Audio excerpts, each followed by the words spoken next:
Thanks for joining us. I'm Bob Chubat. And I'm Erika Hayes. Tonight's coverage you can count on begins with a deck collapse that sent almost a dozen people to the hospital. A lot of folks trying to squeeze in that last summer vacation, but as the summer winds down, you're going to be seeing a lot fewer flights in and out of Myrtle Beach. The story of Army Sergeant Bo Bergdahl is getting more complicated following his release in exchange for 5 members of the Taliban. Horry County Police, fire crews, and hazmat workers are still trying to determine exactly what happened inside a 10th floor hotel room earlier today.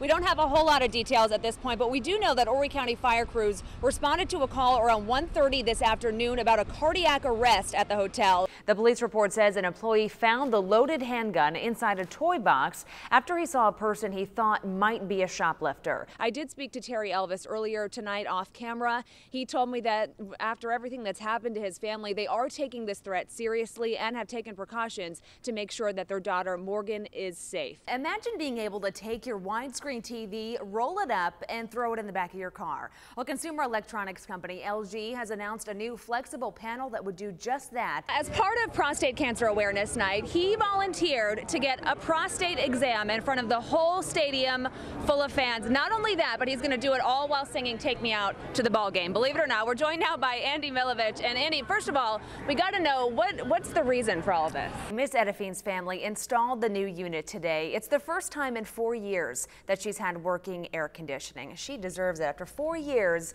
in South Carolina with no AC, that's tough. Now, William's death has been a topic of conversation throughout the day, with many drawing attention to the fact that he did suffer from severe depression. And depression and suicide often go hand in hand. The most recent data from the CDC shows one person commits suicide every 13 minutes in the United States. Earlier today, I spoke to one Conway woman who lost a family member to suicide about how she's used her experience to try and save others. It's been almost 10 years since Althea Hateman lost her brother-in-law. You know, it's still there. It doesn't go away. And it just leaves so many unanswered questions when it happens. On October 8, 2005, David Hateman shot and killed his wife outside the Conway Walmart before turning the gun on himself. You try to keep it private and you don't want to ask for help because you're embarrassed. So we didn't really know how bad things were until it was too late.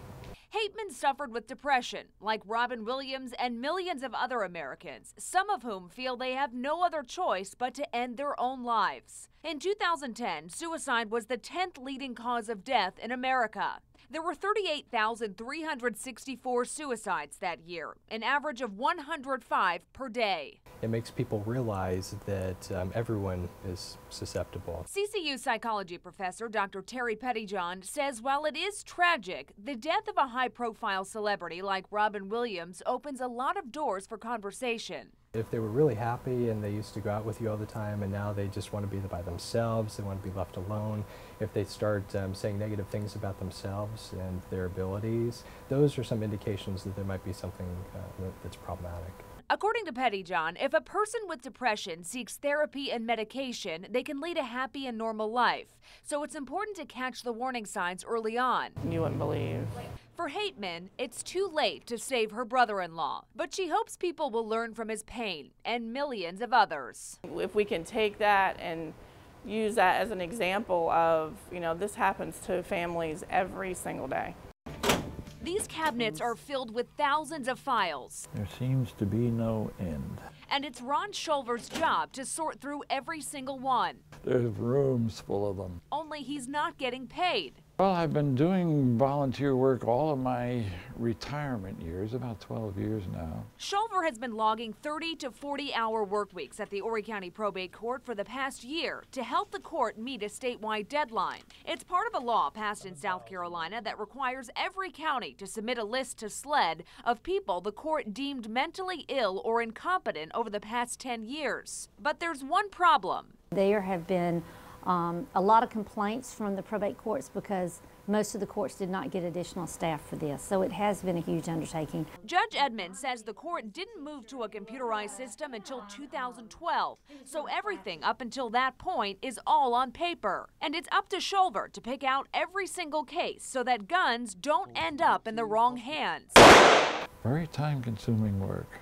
but it's apparently paying off across the state. As of July 11th, SLED reported 596 concealed weapons permits have been denied so far this year, and 29 of those CWPs were revoked or turned down as a result of the new requirements.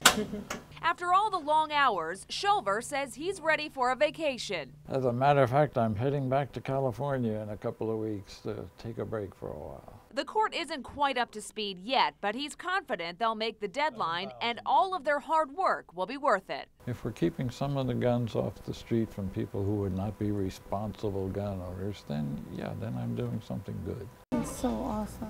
When Horry Georgetown Tech student Alicia Williams went to the library Wednesday, she didn't expect to make a new friend. I was coming to write a paper.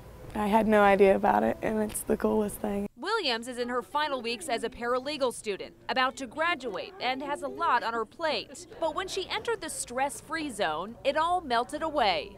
They just let us hang out with them, rub them, love them, let them lick my face, which is great. It's helpful. It was nice just to come in and be like, for like 2 seconds. She took a liking to this Bernese mountain dog named Cody. I think you're so pretty. Just one of many highly trained service dogs that are part of a group called Canine Angels. They're trained to assist military veterans with PTSD and physical disabilities. Where's this hot spot? But on this day, it was stressed out college students who needed their help. They love everyone here, and they expect that everyone here loves them.